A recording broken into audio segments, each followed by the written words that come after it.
tous et bienvenue de nouveau sur We Talk Sport TV avec le grand retour très attendu du Baron. Comment tu vas? Ça va impeccable, j'ai envie de dire enfin. 2 vidéos sans moi, c'était trop.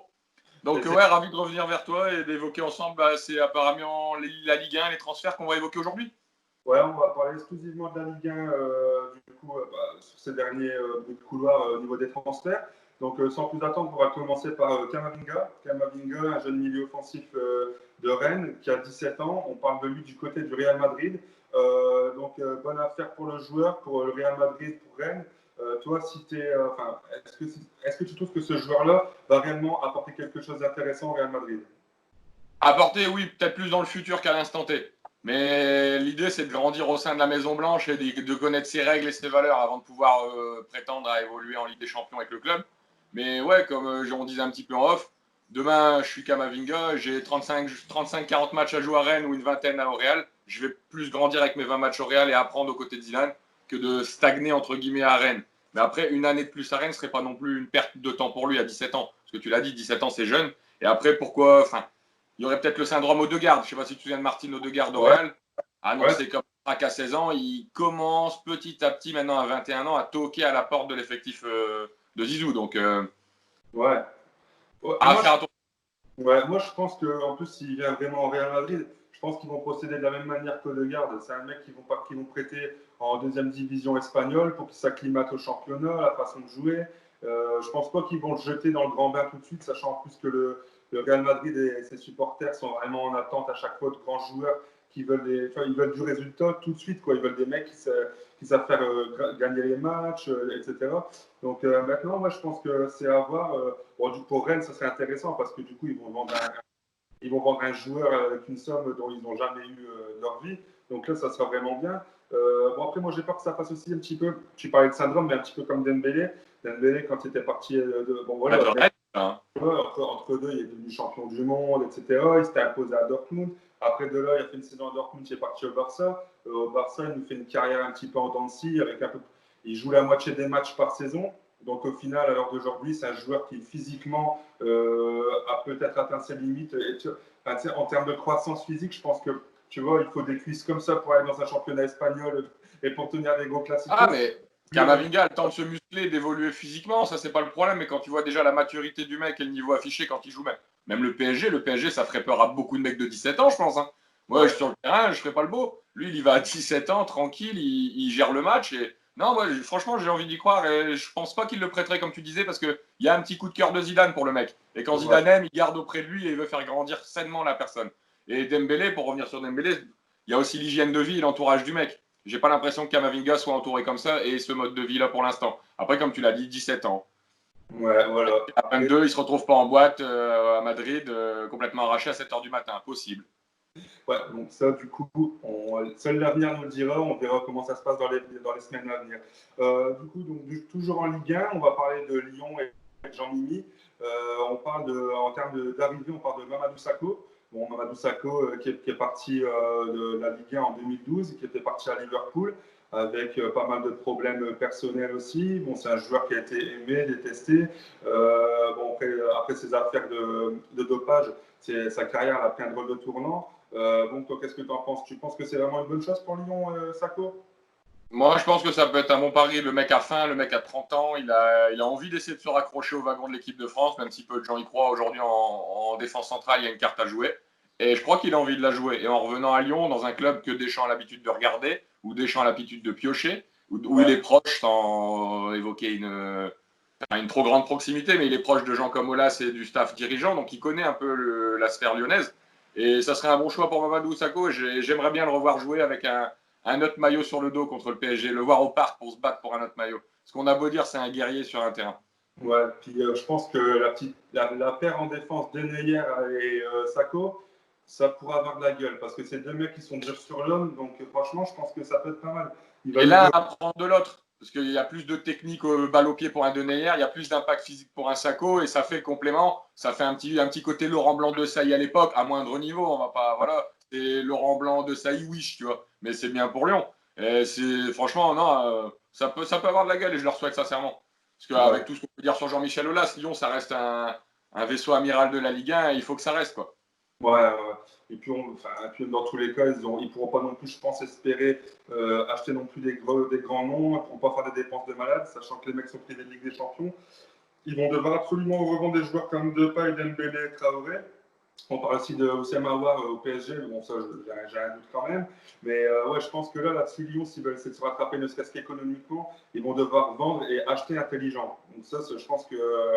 là, c'est et voilà, je te suis là-dessus, c'est qu'ils vont devoir se réapprendre. Pendant Lyon pendant 6 ou 7 ans, a été le mal dominant de la Ligue 1. Ils achetaient à coups de millions et on n'était pas encore à l'époque des Neymar Mbappé où on avait craqué la barre des 200 millions. Donc ouais. Lyon était un peu dominant sur ce marché. Maintenant, Lyon doit savoir acheter malin et rester attractif. Et là, avec une 7e place sans Ligue des Champions, en menaçant de perdre Depay, Dembélé, Aouar, comme tu le dis, moi, je suis un grand joueur, j'ai pas envie. Parce que tu vas jouer, certes, avec des jeunes pousses, avec des Ryan Cherki, des mecs pas mauvais du tout, hein, mais ça fait pas rêver. Ça fait pas rêver un grand joueur, je pense. Et tu sais que pendant ces années-là, ton palmarès restera vierge. Ou tu vas gagner une Coupe de la Ligue Kiloutou, là, ou quelque chose comme ça. Point P. Hein, tu vois, ça fait pas rêver un grand joueur. Donc c'est ça où Lyon doit essayer de se réapprendre et se reconstruire là-dessus. Après, ça a été l'obsession de Olas de vouloir et de croire surtout qu'il pouvait rattraper le PSG à coups de millions. Mais il s'est rendu compte que le fond du coffre arrivait très vite au niveau de Olas, il s'est senti tout Icare qu'il était. Il s'est rapproché du soleil, il s'est brûlé, et là, Olas, il est en train de chercher ses plumes.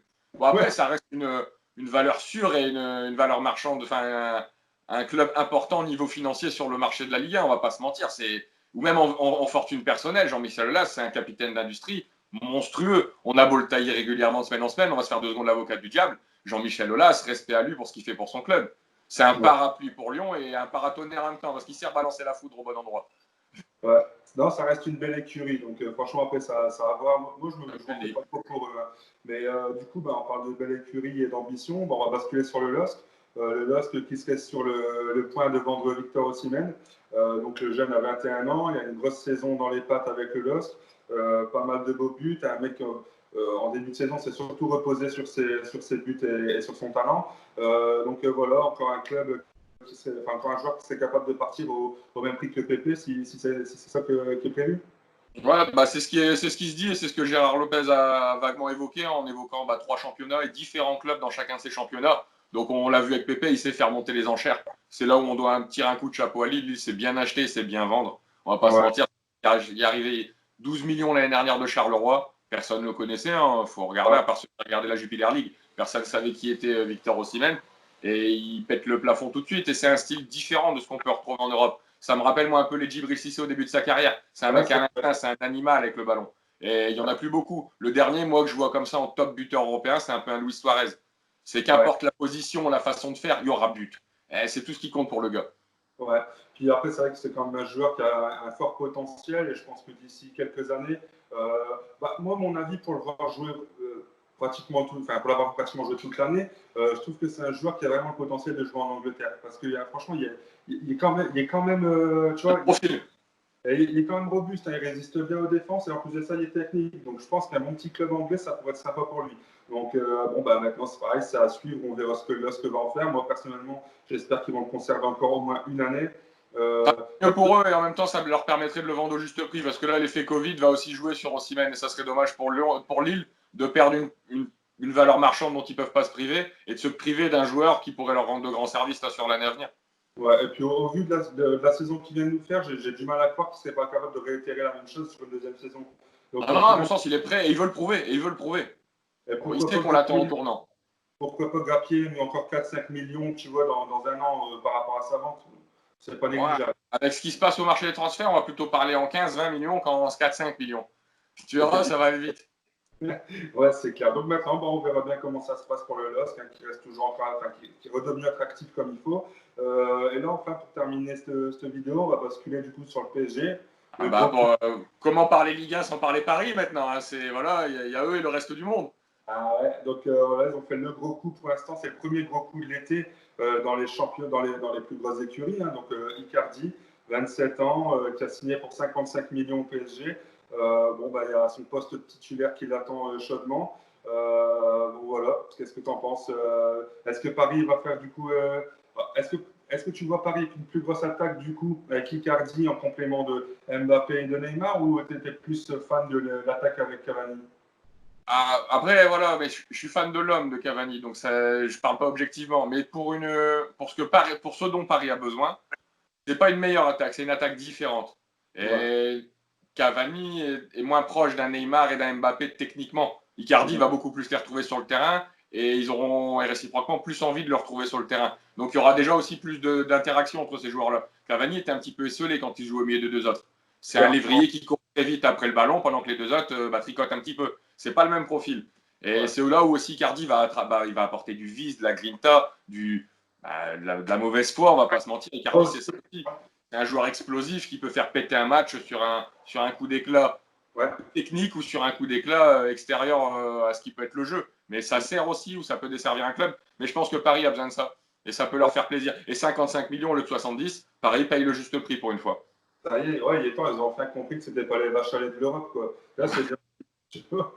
Donc, après, j'ai vu, tu vois, le mec, il a déjà réclamé le numéro 9 aussi. Donc, je pense que, ouais, même moi, mon avis perso, c'est que je l'ai senti quand même bien dans ce club en arrivant. Bon, il y avait quand même les spéculations de dire que c'était un mec à problème, etc.